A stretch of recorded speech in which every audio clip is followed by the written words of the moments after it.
Hey, thanks for coming here to Urban Legend Crypto today. We're here to talk about current events and what's going on in crypto. And here with Bret Jennings. Bret. What's happening, Pedro? I tell you what, man, everybody see us dressed up in sweatshirts and coats. It's not just for the show. It's cold out, man, in Las Vegas. We have the Super Bowl here this week. And yes, welcome to the 50s. Who do you want to win? You know what, man? I want to see San Francisco just because I like Brock Purdy as their quarterback. Who doesn't love an underdog story? And Kansas City has been there, 6 years in a row, or has been to the divisional playoffs and the Super Bowl like 6 times in a row. So enough of that. If my Packers aren't in, then I want San Francisco to win. You like that? Poet didn't know it. Well, I think they're defiling our Raiders Stadium. Who do you want? Well, the obvious choice is the Chiefs. I mean, they got the whole Taylor Swift thing set up. You know, everything's done in the number 13. So to bring light to the NFL, yeah, right, to bring in the new young recruits, the young fan base, they're going to let the Chiefs take it. Yeah, that brings a whole conspiracy up of whether the NFL is actually rigged or not. I have heard that. Yeah. You know, if you just look at it face value, if you're a Swiftie or not a Swiftie or whatever they say, it's genius by the NFL to welcome it. I mean, what was it in the mid-90s to buy an NFL team was something like 300 or 350 million, and now it's like 3.5 or 4 billion is the average value of an NFL team, and that's from consciously getting a lot of the trash players out of the league, cleaning it up, making it family-oriented, which they did, bringing in women, and now bringing in young girls with Taylor Swift. I mean, that's free advertising. Why would you not take advantage of that? Well, they're totally taking advantage of that. As a matter of fact, some of us would say it's like a total conspiracy. I mean, well, you know, the number 13 plays big on this. So what does that have to do with 13? Explain that to me. She's gone to visit 12 games, and this would be her 13th game. Okay. Okay, and if you follow Taylor Swift, which I do not, but there's a lot to be said about the number 13. I mean, Friday the 13th, I think she was born on that. You know, every award she's ever won, it's always she's been sitting on the 13th aisle, whichever, if it's a letter or if it's the actual number 13. That's a lot of reading into it. It's a witch's number, baby. I know. It's a witch's number. That's all I'm going to say. I know. Well, I know 13's a witch's number, and it's supposed to be unlucky number and stuff, but that's a lot of kind of drawing from a lot of different random things to categorize it. Here, let me break it down for you. The bottom line is, okay, they're bringing in Taylor Swift to promote this whole young genre that's going away from football, going away from sports, right, and the big, stadium mentality as we grew up in. But that's enough said. Let's talk about your topic that we just 2 seconds ago. So let's do that. Let me bring that up. So I came across an article that was talking about a thing called the Bitcoin power law, which is basically a mathematical approach to predicting Bitcoin's long-term price. Long and short of it is basically there's a thing called the Bitcoin power curve, and it would be the Bitcoin power curve is a transformative tool in cryptocurrency prediction. The role of the mathematical analysis in navigating the cryptocurrency market and dynamics. So the long and short of it is there is called, what is it called? The Bitcoin curve, I believe. The Bitcoin, okay. So this guy came up with a mathematical equation, and he calls it the Bitcoin power curve.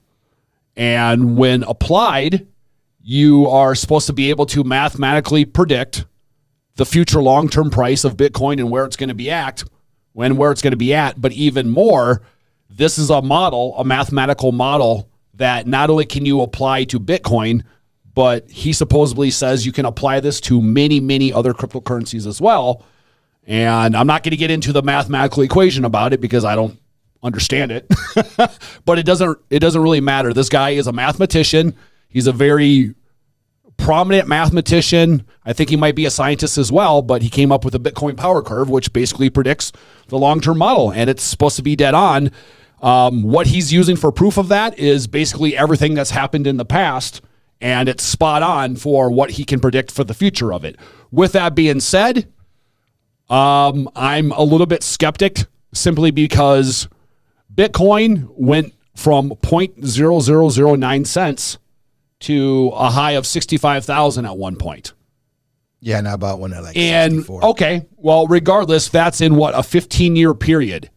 To think that anything in this world has ever gone from 0.009 cents to 65,000 in 15 years is absolutely asinine. It's never happened, and it'll probably never happen again. There's no way you could predict what it's done. With that being said, because of something that has never happened before, to use past models like you would with stocks or some other form of mathematical equation, to me, you might be a little off because you're talking about, in a sense, a whole new genre of something and trying to apply A to B.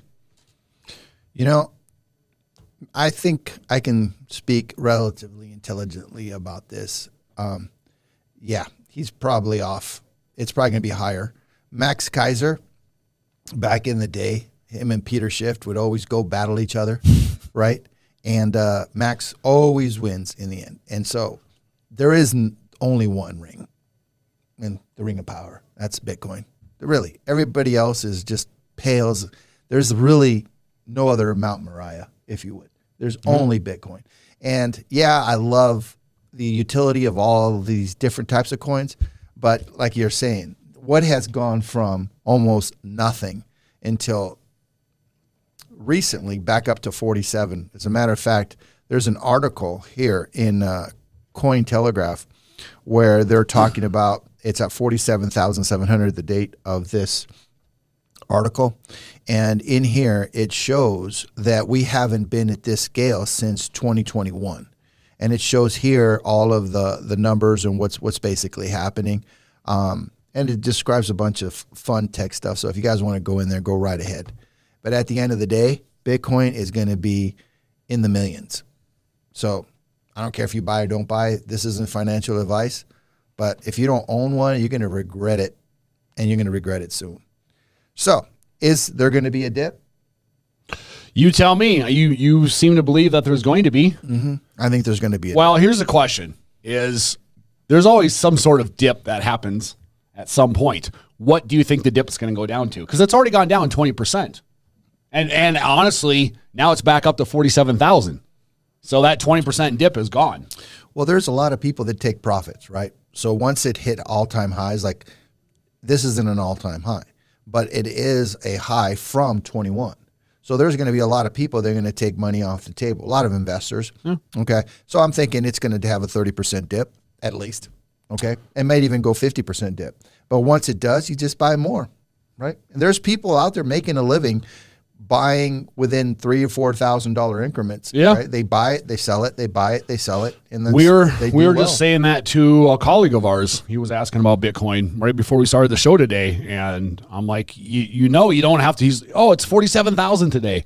I said, you do know you don't need to buy a full Bitcoin, just so everybody knows. You can buy $5 worth or 10. I mean, I wouldn't suggest $5 worth, but you can buy $10 worth. You can buy $100 worth. You can buy 1,000, whatever you want to do. You can buy 5 Bitcoin. But point being is it's broken up into things called Satoshis, which are small amounts of Bitcoin broken up. So you can literally buy $10 worth, $100 worth, whatever you want to do, just so people know. To me, we kind of have two different theories on that. You think it's going to dip. I think it's going to dip, but you think it's going to go down maybe 20, 30%. I don't think it's going to. Personally, because it's already gone up to 49,000 and then it dipped down 20%.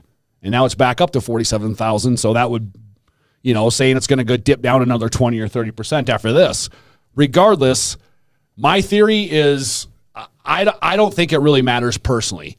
The people who are, or the inflows and outflows of the exchanging Bitcoin right now are hedge funds.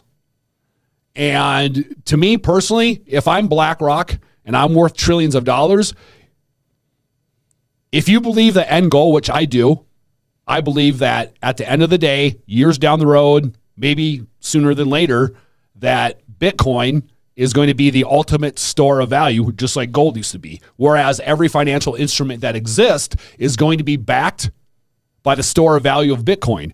If that's true, take all the money supply that exists in the world, the M1 money supply, the M2 money supply, and it's trillions and trillions and trillions of dollars. There's only 21 million Bitcoin that will ever be made. So you divide 21 million by trillions and trillions of dollars. To me, it doesn't matter if you're buying it at 50,000 or if you're buying it at 15,000. That's just my theory on it. It doesn't matter to, I should say, it doesn't matter to hedge funds whether they're paying 45,000 or they're paying 30,000. It just, if the end game is to be what it is, to own as much as you can, and it's going to be the ultimate store of value, I don't think it matters. Okay. I can't disagree with that.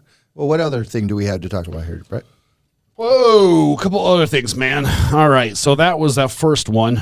Let's talk about, it was a speech given by the Director of Research at Coin Center, which is an independent nonprofit focused on public policy issues affecting cryptocurrency and public blockchain networks.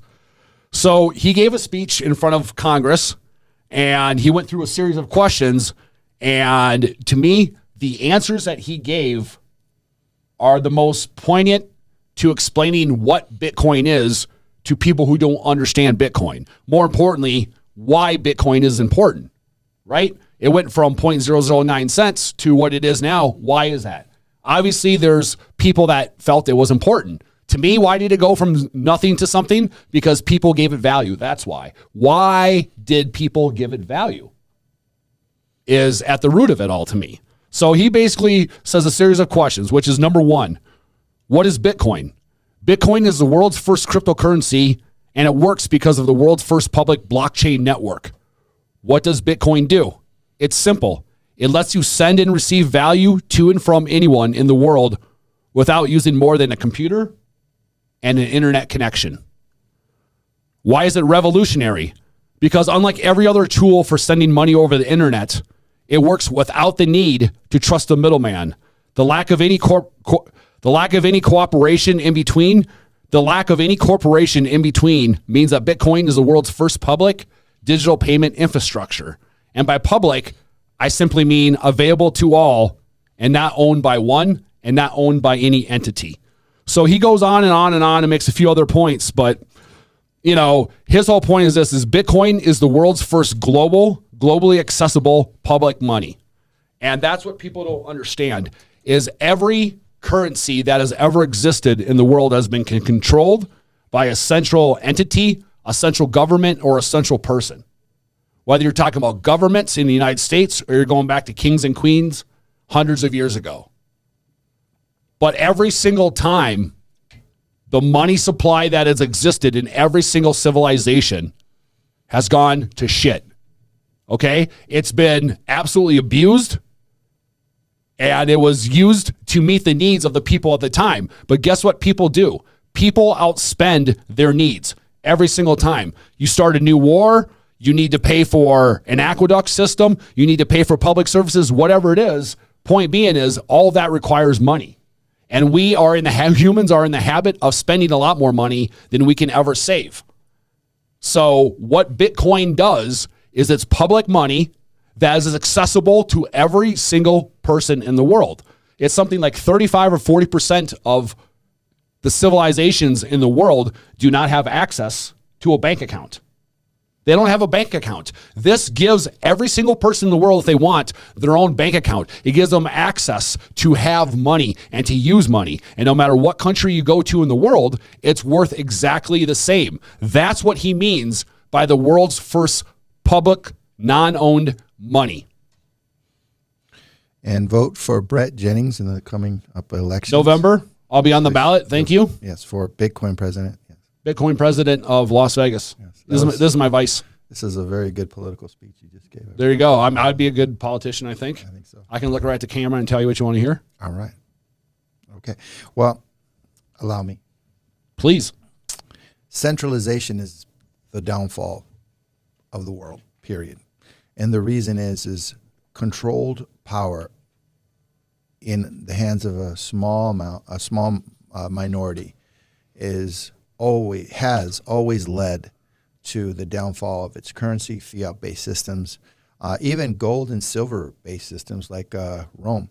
They would start to clip the ends of these coins because it was centralized, and who were they, who was anybody to tell them any different? And it led directly or indirectly to the downfall of Rome.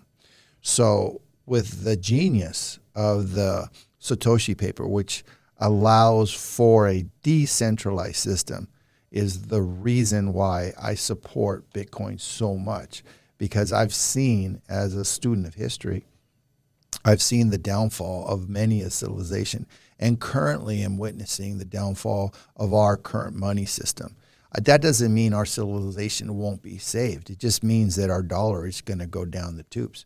If they keep printing money and keep getting us involved indirectly or directly with these conflicts worldwide, spending trillions of dollars of our one-day tax money, there'll come a day where our dollar won't be worth anything. We're already living through big problems with food and all of the essential services going through the roof. You can't buy a freaking house right now unless you make stupid money.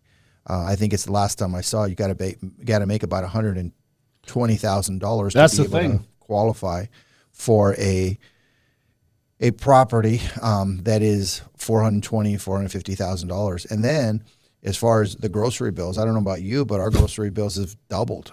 You go to Costco with $800, you fill a couple, carts full, and now you walk out with the same one cart, whatever analogy you want to say. But you know what doesn't go up is the cost of non-essentials that will entertain you.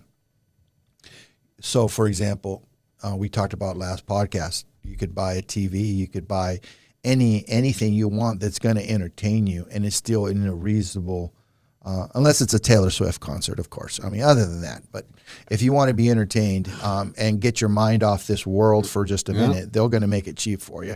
So that just reminds me of when they used to throw out of Rome, they used to have these circuses, and they would throw bread to the people.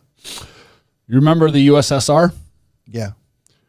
So one of the ways that Reagan was able to bring down communism in the USSR was he flooded the Russian market with counterfeit money. So it was a CIA operation where they basically printed out a F ton of counterfeit rubles, of counterfeit money, and they absolutely flooded the Russian market with the counterfeit money. And guess what that did to the economy, or helped do the economy? It brought it down really quick. That's why you saw people standing in line over there for 5 or 6 hours to get meat. That's why you could bring in buckets or wheelbarrows full of cash to buy $20 worth of food. So there were a couple of different ways that Reagan helped bring down the USSR and communism, but that was one of them, was he counterfeited their money supply and flooded their market with counterfeit money. Bring down that wall, Gorbachev. Remember that? I remember that. Kids have no idea today. Think about that. When we were kids, there was an East Germany and there was a West Germany. When we were kids, I remember learning about it in 3rd or 4th grade. And I remember thinking, why is there an East? And I still couldn't understand the concept of there's one city and one half of the city is divided and one side can't go to the other side. I mean, explain that to an 8-year-old. You can't, but think about that, man. That was when we were kids. And now if you said that to a 15-year-old right now, they wouldn't believe it happened in our lifetime. Yeah. Oh, you probably wouldn't even know that happened. Yeah. Our education system isn't that great. Well, that's why you Yeah, pay every month a year. Tucker Carlson and Putin. Oh, yeah. What do you think about that interview? I didn't watch it yet. What? Not yet. My buddy sent it to me. I just haven't got around to it yet. All right. So did you? Yeah. How'd it go? Tell me about it. Talk to me. Well, first, I like Tucker Carlson. He's got a set of cojones on him that's amazing. And he don't care. He went there, and I don't know if you remember this, but he was stopped when he was trying to set up a private interview with Putin a couple years ago. or a year and a half ago, whatever it was, he was found out, and he couldn't believe that they were monitoring some of his, he thought encrypted email or whatever he was looking at, and they brought him up to Washington and say, hey, what are you doing?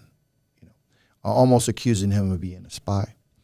But it was very clear that Putin blames the CIA for running our country, and then he blames the CIA for things that are happening. Let give you an example: the pipeline that was blown up. Did you hear about the pipeline being blown up that's under the sea? Yep. Well, he's pretty much confirming that his intelligence services have boiled it down to it being a CIA op, and it was the United States. Blatantly put it out there. As far as everything else that was in the interview, it was pretty much par for the course. They did an interesting contrast. They, being the powers that really be, put in a well-spoken Putin on one side with Tucker Carlson, and then they brought in Biden, who stumbled over himself and was just not good. Well, that was hard for Biden to do. Yeah. Not. Yeah. Biden, unfortunately, couldn't remember even basic things when he was a VP. He started pointing fingers at the press when he was asked about his mental state. Well, a lot of those flashbulbs will get you. Oh, it's that. I wondered all these years. So I'm no fan of Putin. He's a ex-KGB agent, coming to power, and he's pretty much tyrannical leader. I mean, think about it. How many years has he been in business? He was actually bragging to Tucker that he was friends with Bush and he was friends with Trump, and he kind of, liked their policies, this and that, but there were still flaws in it. Like, he's a king. Well, yeah. And just don't be somebody who speaks. Don't be somebody who speaks against Putin, because we all know about his critics and what he does to those, right? They end up all mysteriously getting poisoned, or they're in the gulag somewhere doing hard time and they just mysteriously never get out. I mean, he's notorious for that, man. He's notorious for poisoning people. Well, there was a famous, for the Soviets anyway, the Russians, but now you got me on that USSR thing. The Russians, there was a TikToker, blogger, YouTuber, whatever, that was speaking up against some of his policies. They ended up jailing the guy. Yeah. Dude, I'm telling you, he doesn't mess around. Like, we can sit here and throw jabs at him in America, but if I was over in Russia, like, even being an American over there, I don't care. I would, Well, there's a reporter right now that's in jail. He's 32 years old because he is thought to be a CIA operative. And when asked by Putin, Tucker asked Putin, why don't you let him go? Mm-hmm. And he's like, dude, the guy's a CIA agent. Well, and then Tucker's response was brilliant.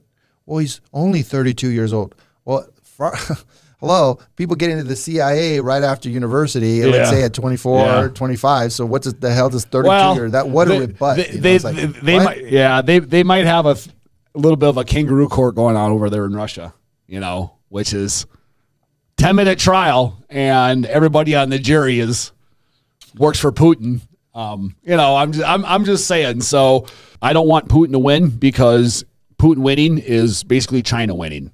And we know these head games that go on between China and us, and their new form of spying, which is buying up American farmland, which is another whole different conversation.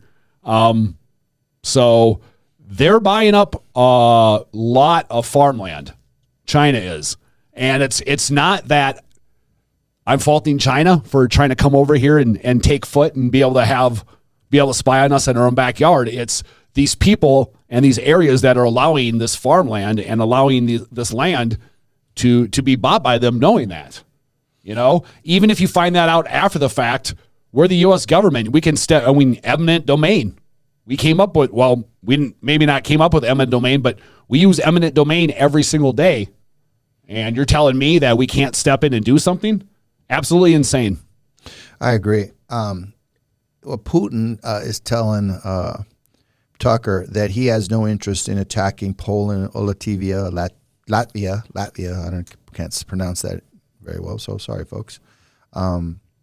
So are those two countries, were they part of the USSR before? no. Okay. Well, then a little more credit to that, I guess. Because his whole thing about Ukraine was it should be part of Russia to begin with. It should have never left Russia. It was part of the Soviet Union, you know? So that's kind of his whole claim to fame of why he's invading Ukraine, right? Is that it was part of Russia, or it was part of the USSR to begin with, and it should have never left. So they're just basically taking back their sovereign land. Well, I found this. It says here that Poland line. So I guess I misspoke. It looks like there was a division right down the middle when it was Nazi occupied, right? So I guess there is some to be said about that. But I'm sorry that my European history isn't that great right now, but I guess there was something there. But what is going on is Putin wants to get back that buffer, that Iron Curtain buffer. Yeah. And NATO wants to make sure that doesn't happen again, I suppose. What's the next topic of conversation, brother? Man, I remember that since we were talking about Russia. Do you realize when you showed that line that during World War II, there was an estimated 16.8 million Russians that died in the war? Over 15% of Russia's population died in World War II. 15%. What was that? 16.8 million? 16.8 million people. 16.8 million Russians. Absolutely insane, man. Do you know that there was more, World War II, there was more Chinese that died than just about everybody else? No, but it probably makes sense considering how much of the population is in China. Isn't like almost 1/3 of the world in China and India combined? I think like 1/3 of the world. So the Soviet Union, yeah, these are in the millions, right? So how many total Soviet World War II deaths were there? Oh, here we go. No, I misspoke. China, yeah, number 2. China's number 2, and then it was number 1. Soviet Union had almost 24 million. And look at that. Look at Poland. Poland lost a lot of people as well, just under China. Well, that was the first country that was invaded by Hitler, wasn't it? Poland. And so that's what everyone's worried about with Putin, which is Hitler started out the same way. Hitler started out saying, hey, we're just going to take Poland here. And then they moved on to the next country and the next country and the next country and the next country until they ran up against the wall with Russia. But look how much that cost Russia. Almost 24 million civilians/soldiers from Russia died. 15% of their population died in one war. And now when we see like, oh, the Gulf War Part 2, we had 3,500 people die over a 10-year period, which, don't get me wrong, that's incredibly sad. That's 3,500 more than should ever die. But if you look at it, there were 6,000 or 7,000 people that would die in one battle in World War II. So, war to me, I think the next World War III there will be some fighting involved. But I think the nail in the coffin is going to be power grids. I think that when you shut off an area or a country's power grids, or you're able to shut off their power grids, you're shutting down everything civilized about their country. Military, food, utilities, everything. And whoever can take over that power grid of the other country will 100% win the war. Well, it's funny that you say that. Just this morning, I was looking into our vulnerability to EMTs, and the threat is just beyond comprehension. If they manage to get over an EMT over even the west or east or in the central, which would be ideal, that would knock out so many of our power plants, power grids. But that's what we all talk about. But what you're mentioning is actually deep, because there are hackers that the Russians and the Chinese have admitted to have gone in and proven that our infrastructure is incredibly vulnerable. As a matter of fact, I think it was an Indian hacker went into one of these trade shows or one of these meetings that they had to talk about world security or whatever it was, and he walked in 5 seconds, he was into one of our power grids, and he was able to shut down or get into to possibly shut down one of our dams. There you go. I mean, people don't understand. I mean, so now we're a lot more secure because we're familiar with the world. But, and you can look up this guy. I'm friends with a guy. His name's James Costa. James Costa's claim to fame is, first of all, he owns a tech company in Reno. Okay. He's in gaming, all whole 9 yards. When he was 13 years old, he was arrested by the CIA for hacking into the CIA.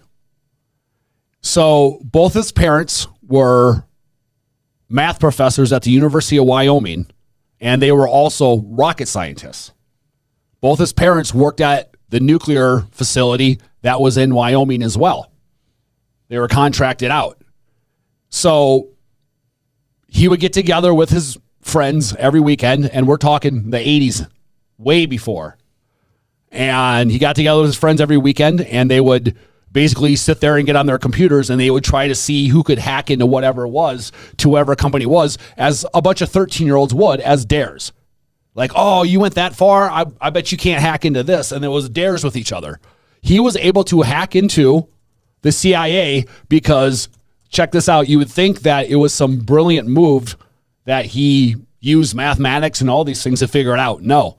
He was able to obtain an entry-level password into one of their systems, and I shit you not, he used that exact same password all the way up the chain on every single website until he was eventually able to use that exact same password to hack into the CIA database.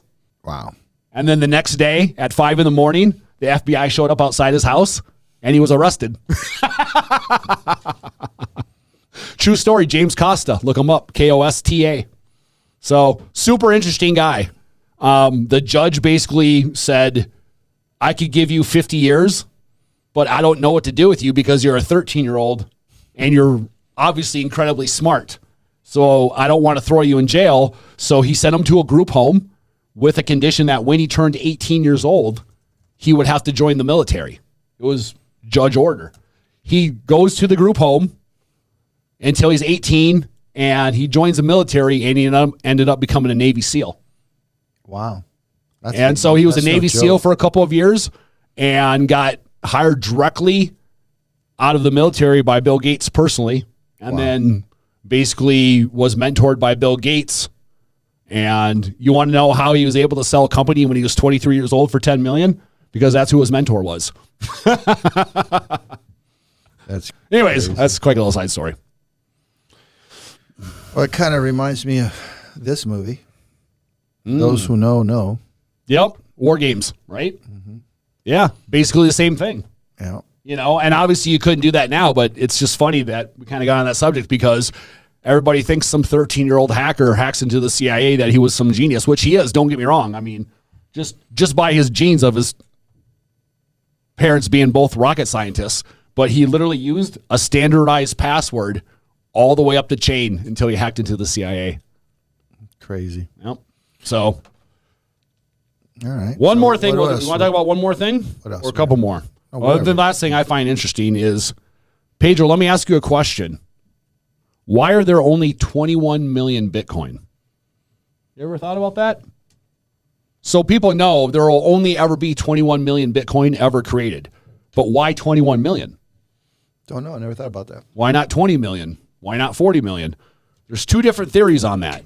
Number one, the first theory is what I kind of talked about before, which is the money supply. So the first theory is called the money supply replacement theory, which is in 2009, when Satoshi created Bitcoin, or the white paper for it, he aimed to align Bitcoin's total value with the global money supply in 2009, which was approximately 21 trillion. So if you're aligning it with what I said before, to me, I believe that Bitcoin is going to be the ultimate store of value for the world someday. And if you line up that store of value behind the money supply that exists in the world, that's kind of what he did, or one of the theories of why he came up with a total of 21 million to ever be mined, because of the 21 trillion that was the money supply in 2009. The other one is a mathematical structure theory. Satoshi designed Bitcoin with a block creation time of 10 minutes and a halving process every 210,000 blocks, or roughly every 4 years. Starting with 50 Bitcoins per block in 2009, the halving process reduces mining by half of the intervals. Specific choices of 10-minute block time and 4-year halving cycles remain unexplained, leading to speculation about Satoshi's personal preference or interest. So that doesn't give much of an explanation for the mathematical structure, other than that's just kind of a few different theories of why he came up with it. But I find the first theory probably the most valid to me, which is at the time when he created Bitcoin, the total money supply was 21 trillion. And you equal that by 21 million Bitcoin. So how many Satoshis are there in the Bitcoin? Oh, my God. Like 10 million? How many are in there? 100 million. 100 million. There you go. How many is that by 21 million? 100 million by 21 million? Mm-hmm. I have no idea. Well, it's 21 quadrillion. I mean, it is a stupid amount of money. I mean, amount of Satoshi. But so that could, in fact, replace the whole of the world. Yeah, I mean, even at $1 a Satoshi, but I don't think you're going to have $1 Satoshis. No. But yeah, what you're saying is it could cover the total money supply that exists and will ever exist, at least for the foreseeable future. And people need to understand that the whole point and relevance of Bitcoin is that you can't create more. You can't create more of a supply. And that's the whole point, which is when governments and fiat currencies were backed by gold, that was one thing because it was backed by something that was scarce and something that was hard to reproduce. Therefore, it kept its value. That's part of why it was a store of value. But when you take away your money supply being backed by anything, you are literally hitting a print button.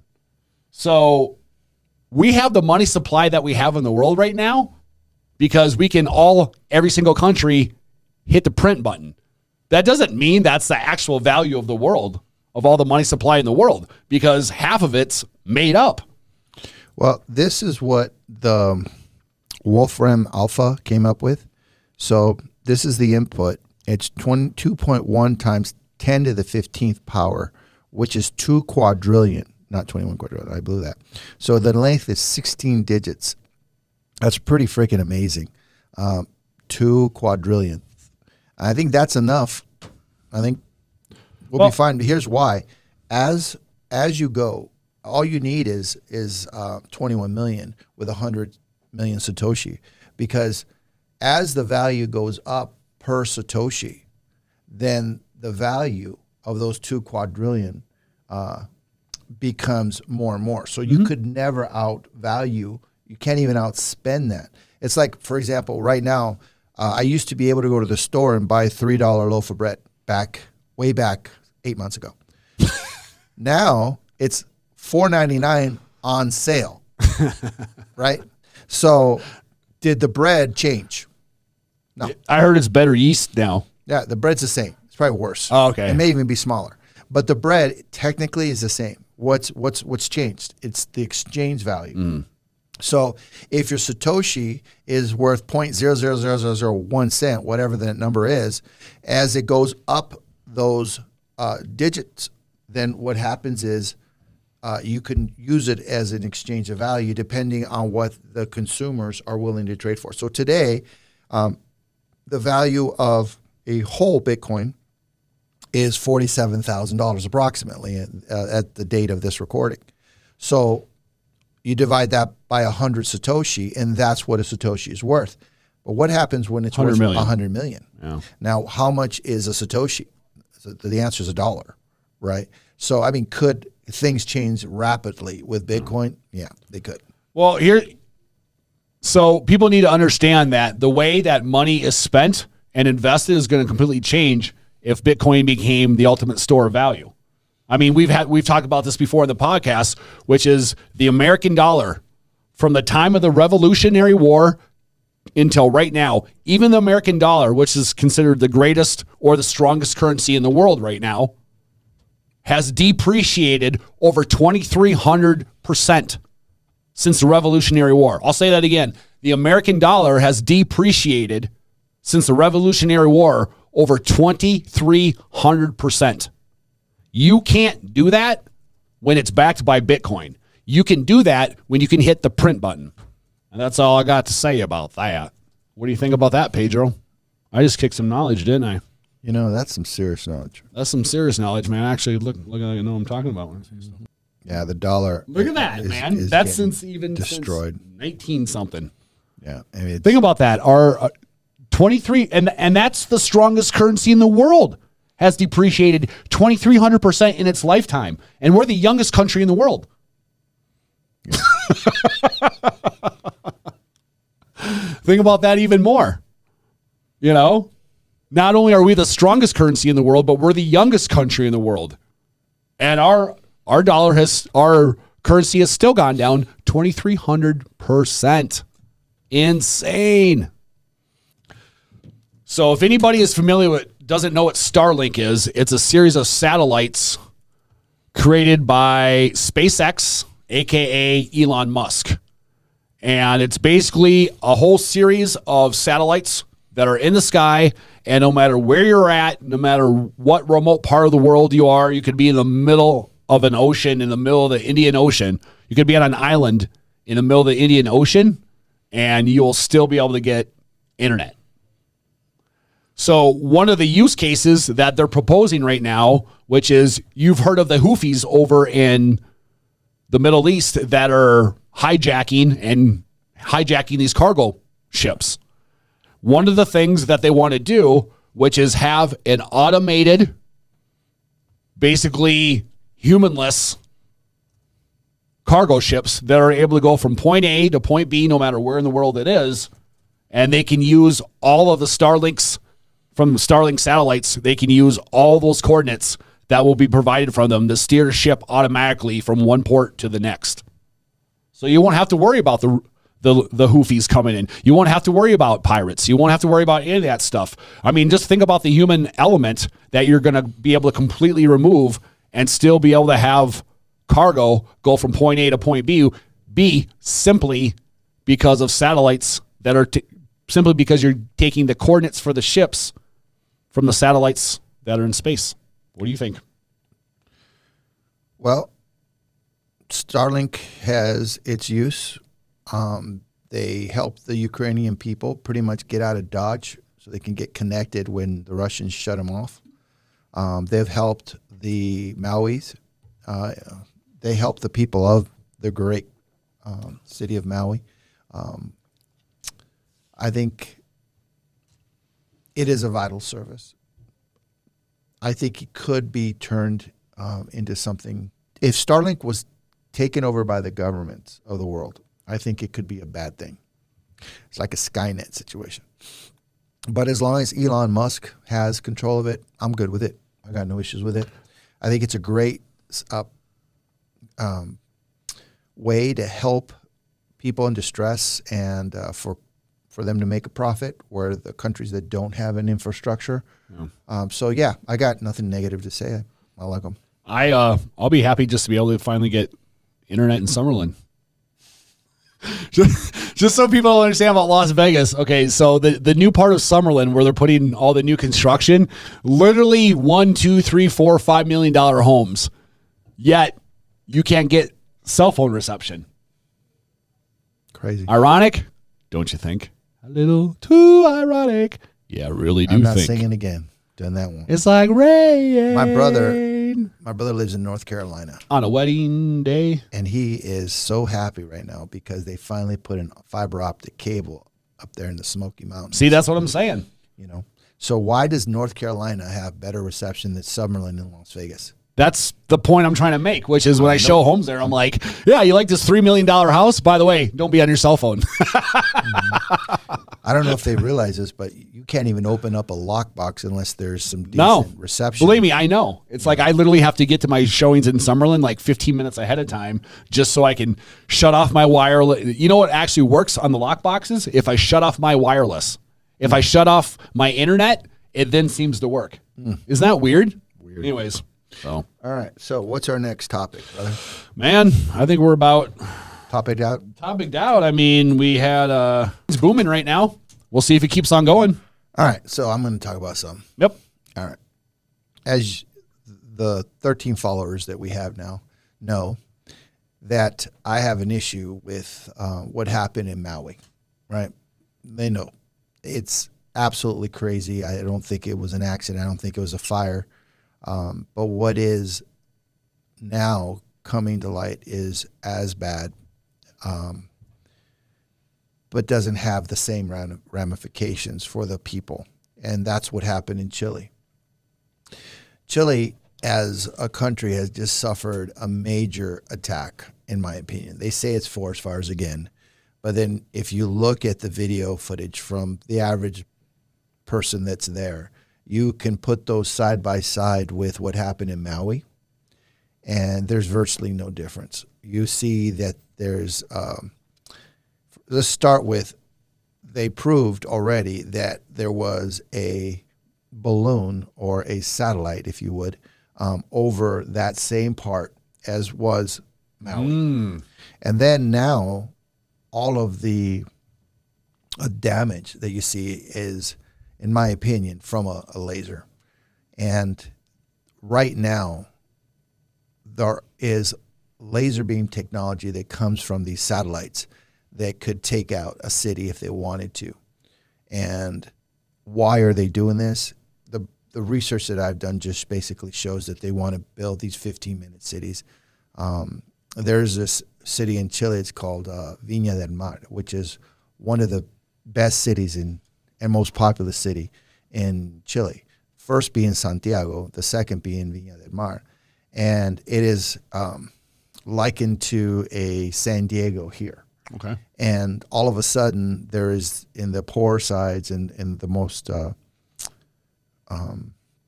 desirous real estate, there is this devastation going on, likened to Maui. And that doesn't diminish how I feel about what happened in Maui at all. I'm just starting to point out that there's other places that are being attacked to get ready for this WEF. Explain to people what WEF is. World Economic Forum. And their goal is to have these micro cities all over the world that are going to be able to work and function without having to have cars or pollutants or that. So it sounds really good, but they're just an over-glorified concentration camp. And only the rich are going to be able to travel outside of those cities, and only the rich are going to be able to take full advantage of what their whole utopia is planned out for the human race. Do you you watch Apple TV at all? On occasion. There's a show on there called Silo. Silo. You should watch it. It's kind of about, it's not a 15-minute city, but it's basically supposed to be the future, and civilization lives in one huge silo.